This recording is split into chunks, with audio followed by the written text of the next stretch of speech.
Most people think that they will rise to the occasion when the system breaks down, but they won't. What if EBT stopped tomorrow? No refill, no warning. The sound of silence.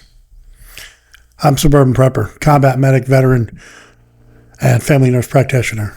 I've treated casualties under fire, helped rebuild trauma systems, and trained Afghani medics to learn how to save.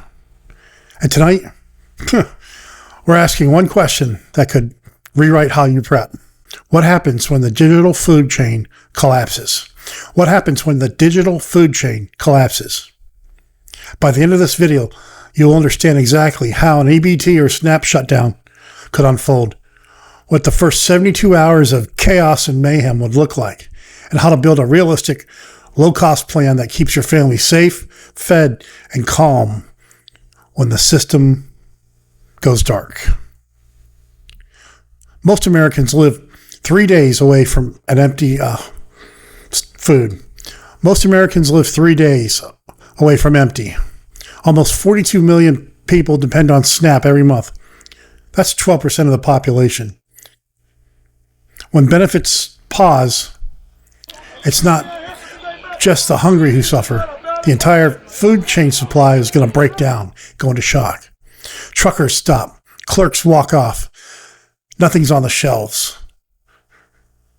Chaos, rioting, stealing. The difference between stability and chaos is one swipe that fails. The EBT system is digital, and that means it's fragile.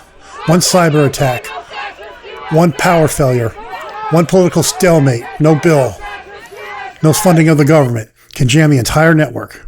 History already wrote the warning. In 2013, there was a card glitch.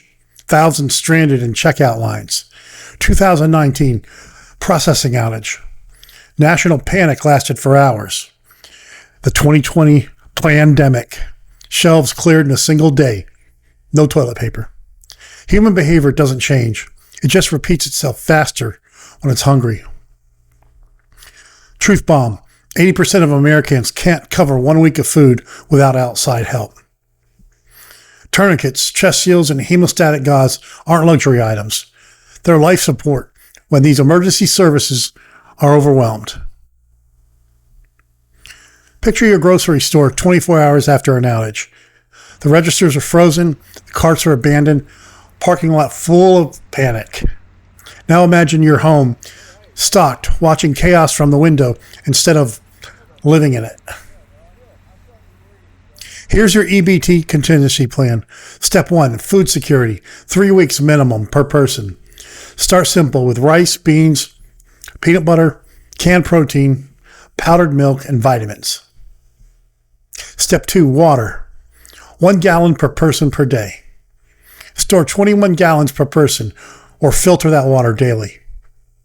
Step 3, solar banks, flashlights, backup batteries, and fuel for cooking. Step 4, Step 4, medical, an IFAC ready to stop the bleeding, manage the burns, and handle dehydration. Step 5, communication. GMRS radios on 462.675 megahertz. The Suburban Prepper emergency check-in frequency. When phones fail, radios keep you human. Mistakes and some pitfalls. Depending on last-minute shopping, it's too late. Flashing cash in a chaos, you're going to get yourself killed. Believing that the government statements without cross-checking, it's risky. Believing them. Ignoring the neighbors can be fatal. A single wrong decision under pressure can unravel your entire plan. Your mindset. Preparedness isn't panic. It's patience. You don't buy peace of mind, you train it. Every bag of rice, every charged radio, every tourniquet packed is a vote for your family's survival. True resilience is quiet, disciplined, and practiced long before anybody else notices. When I deployed to Afghanistan, I learned something hard. Most people don't rise to the occasion. They fall back to their level of training. When a blackout hit my neighborhood last year, the truth echoed again.